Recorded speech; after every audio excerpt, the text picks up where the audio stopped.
One other thing I'll be doing very early in the administration is closing up the Department of Education in Washington, D.C., and sending all education and education work and needs back to the states. We want them to run the education of our children because they'll do a much better job of it. You can't do worse.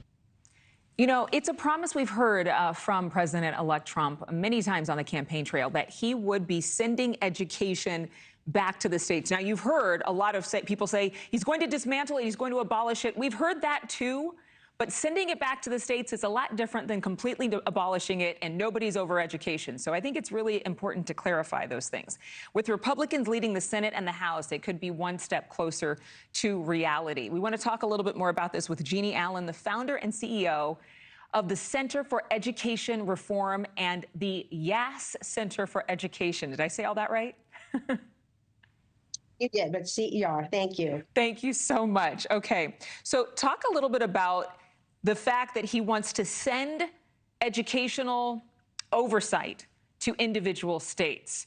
What does that mean? And is anybody happy about it? Because we hear a lot of people criticize it. Thank you, Adrienne. Actually, the people that are happy are the education innovators, the entrepreneurs, the school leaders who are so hamstrung by even the just 10% of dollars that come from the federal government overall for education. So it's about 90-10 state, local / 10% federal. And yet that 10% actually has a larger impact in terms of creating the onerous rules and regulations than just about anything else. And it's trickle-down effect. The states end up copying the feds, the locals end up, and everyone basically walks around sitting on their hands because they can't get work done. And so I think your point about it's not dismantling, abolishing it, maybe that happens along the way. What I've recommended writing in Forbes recently is that they take a look at the programs that would most likely help parents be able to pay for the choices that they need for their kids, that would give control to the schools, and then take a look at what's left afterwards. There are tons of dollars, I mean, billions of dollars that are wasteful. There are people who don't really have jobs other than to regulate what other people do. And so it's going to be a long haul, but it's a really important exercise. Well, does anyone have a clue? He hasn't named his Secretary of Education pick, but do we have any idea who would fulfill that role?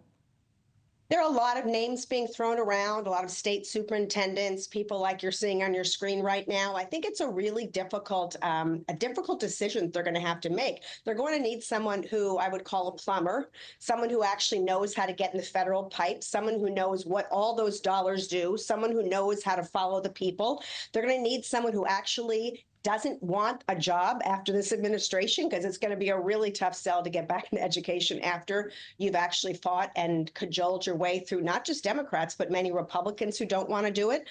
It's got to be someone who knows something about what it takes to literally take apart a federal bureaucracy, move it around, is familiar with not just education, but justice issues, disabilities issues.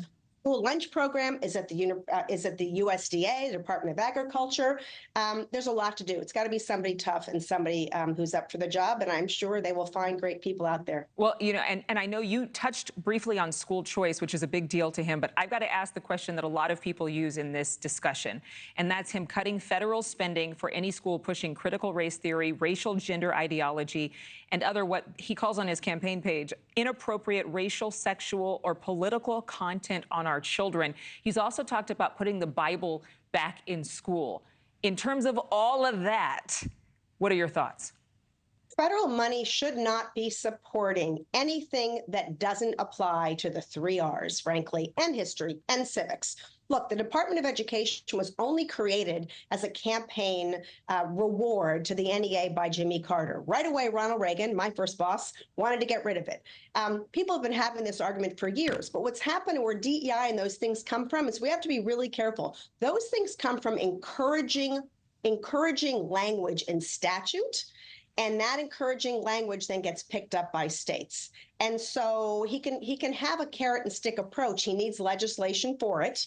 But the reality is we still have barely 30% of our kids reading, writing at grade level. Come on. For DEI, really, let's get over this. Let's focus on what our students need to get the job done.